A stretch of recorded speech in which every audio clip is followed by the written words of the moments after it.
Prelude and Fugue. I wander in abstraction, this place between my past and future, where even the present is hard to grasp. I'm conscious, aware of my surroundings and responsive to them. I can touch and feel, so I'm not entirely a phantom. Yet what does it mean when the external and internal do not agree? The summer sun shines, but I am cold. There are people, but I feel alone. Does time add meaning? Can it connect everything? Body, people, history? Stitched together, do they reveal the whole of me? Who am I? The stranger says that my past contains hints of the answer. He asks about my life. But what does he really want to know, and why does he care? Is he trying to categorize and judge me, to imprison and control me like so many others? I am more than one idea, more than daughter, sister, criminal, survivor. I am all of these, and none of them. I am past, present, and future, memory, pain, and hope. I am complete in my incompleteness. I am contradiction, power, and frailty. Is that not true for everyone? I could tell him about resolve, but to what end? My resolve has faded. Where once there was flowing water, now there is only sand. I ache with thirst. For so long I have sought to be strong, to do more than cope. What I really want now, I think, is not more resolve, but acceptance. With all that has happened to me, with all that I have done, I struggle to accept who I am, what I have become. I seek something that will last through the difficulty of healing. Patience, grace, love. I used to reject such needs as weakness, but now I'm not sure. I am weary of doubt, longing, hate. Do not give up, Father would say. Fight on, Mother might add. Triumph comes to those who endure. All my life, these ideas nurtured my hope. Yet the truth is that hope does not always last. It can turn the heart into a wasteland, barren of the belief in goodness. If good is still out there somewhere, I am tired of looking for it. I am weary of words, of thoughts spinning round and round in my head. My will has grown as calloused as my flesh. I do not think that is bad, however. After all, I have lasted this long. I am still here, in this land between waking and sleeping that we call life. The stranger says that healing begins with sharing my story, that by claiming it, the fragments of my life can be reassembled to form a whole. Some are visible, the scars lining my skin, while others are invisible, maybe lost. I do want to feel again. I want to try. Part 1, Prison. Children singing, laughing, playing, dancing. Over a field of yellow flowers, cloud-dappled skies of liveliest blue. An echo. It is all only an echo. Was it ever true? Why are you here? Her eyes flickered open. Cords held her wrists to the arms of the chair. She clenched her fists to ward off the swelling of her hands against the pain. Her feet were also bound, and gloved hands held her head in place. For a moment, she struggled to think as her vision remained blurred and her temples hurt. The air smelled musty with a sting of urine. It did not disgust her anymore, as it first did. She had grown accustomed to the stench. Slowly, details of the chamber came into focus, shadowed but for a lamp glowing dimly above her. Decay colored the stone walls, smoke stains and bloody pigments framed in black mold. A long table stood against the left wall. Chains dangled from the far right corner. Near her, a smaller table displayed tools for painting the room with human suffering. I will repeat my question, Prisoner 43-112, a mellow voice said. Why are you here? Her head throbbed at the sound. A guard slowly poured water onto her head. The water slid down her face and neck, drenched the coarse threads of her tunic, and dripped down from her fingertips. A pool formed around her bare feet. The cold of the room clung to her with renewed fervor. She shivered. Answer my question, the voice said, still calm.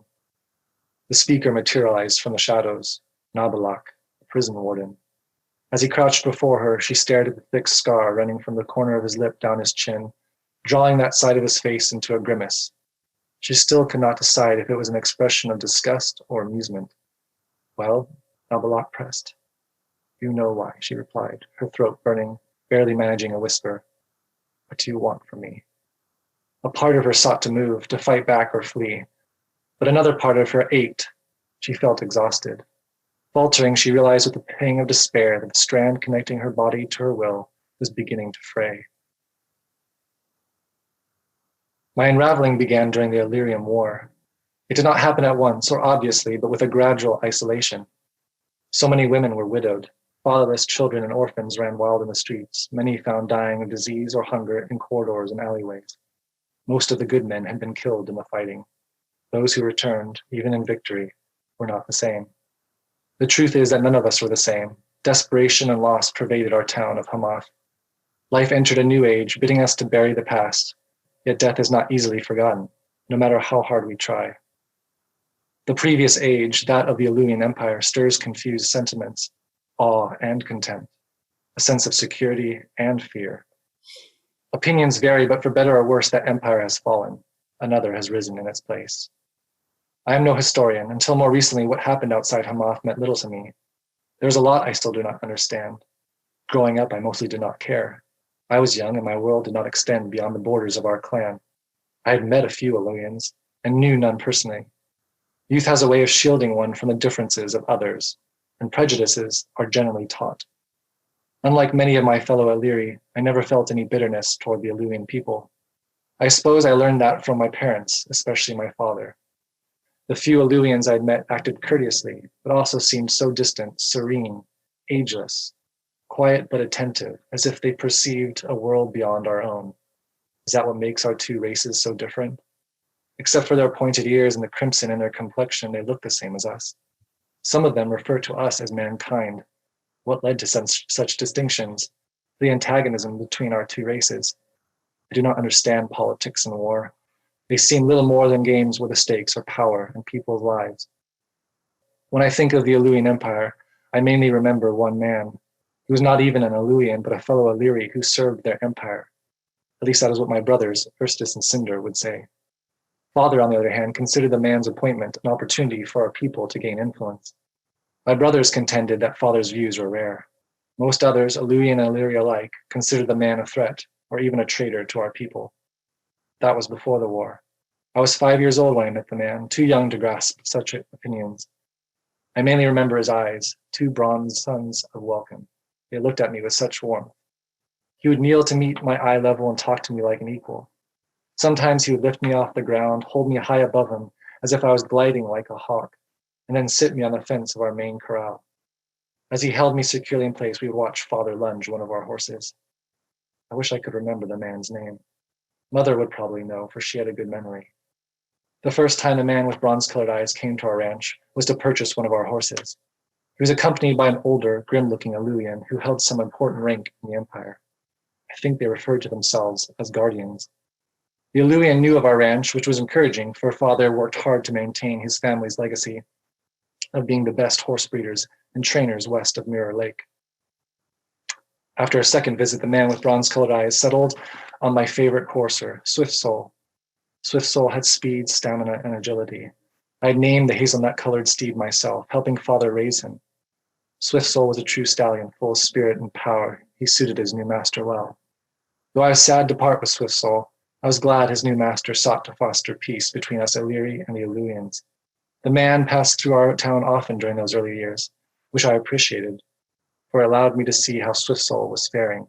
Seeing him happier and stronger made me glad. I share this because it was when I was the happiest. Those were moments soaked in sunset, the most vibrant colors I have ever known. Time was simple. I was enamored by everything. The memories comfort me, just as the presence of the man with bronze-colored eyes once comforted me. I'm not sure why he made me feel that way. Nonetheless, the memories also fill me with sadness, for they remind me of what has been lost. So much has been lost. Take her out of here, the prison warden's calm voice sounded disappointed. Or was it calculating? Prisoner 43-112 felt the cords loosened from her wrists and ankles. Rough gloved hands reached under her armpits like hooks and pulled her from the chair, which stuck to her legs a moment and fell to the floor with stark wooden echoes. She gritted her teeth against the burning pain of her bare knees and the top of her feet dragging along a stone hallway. A door creaked open ahead, but she could not lift her head to see it. Inside, the cell was dark. As the gloved hands released her, her head struck the floor, leaving her vision blurred and spinning. The door clanged shut, and a gust of stale air passed over her body. She shivered and coughed. The damp material of her tunic itched, yet it was the only clothing she had, the only layer against the cold. She crawled toward the back of the cell, but quickly tired from the effort. Lying still offered some relief. She tried to pull her tunic down, but the cloth was not long enough to cover her knees. So she clutched her legs against her chest while her hands grasped her arms. The movement provided little improvement, though her body eventually calmed in numb submission. If only she had more hay to insulate her from the stone floor. If only her head would stop throbbing. How often had this routine occurred, and for how long? Everything from before seemed little more than a dream. A soothing voice, mother humming a lullaby. Her tender fingers stroked my hair, their touch whispering like the leaves of trees outside my window. The child's voice joins the melody, my voice. Mother, where have you gone? Who stole you from my side, leaving me alone in the night? Who will sing to me now? Sing with me. I miss you. I've tried to be strong like you. Have I made you proud? For a moment, she thought she heard a melody. Had she been humming to herself? Or had it been in her mind? She was not sure. Her throat hurt. Conscious of a trickling sound, she recalled how moisture gathered at the corner ceiling of the cell and fell in steady drops to a puddle below. Her thirst overcame her exhaustion. She crawled on her hands and knees to the puddle. The water quenched her parched throat and eased some of the tension in her body. She accepted the dirty stone taste, for the water revived her a little, and the choice to drink from it was something she could control. The darkness of the cell no longer seemed so pervasive. It must be morning, she thought. The day brought relief, for only at night did her tormentors come. Only at night did they really try to break her. She had lasted this long, however long it had been, days, weeks, months. She resolved to defy them still. They would not break her. Not her spirit, anyway.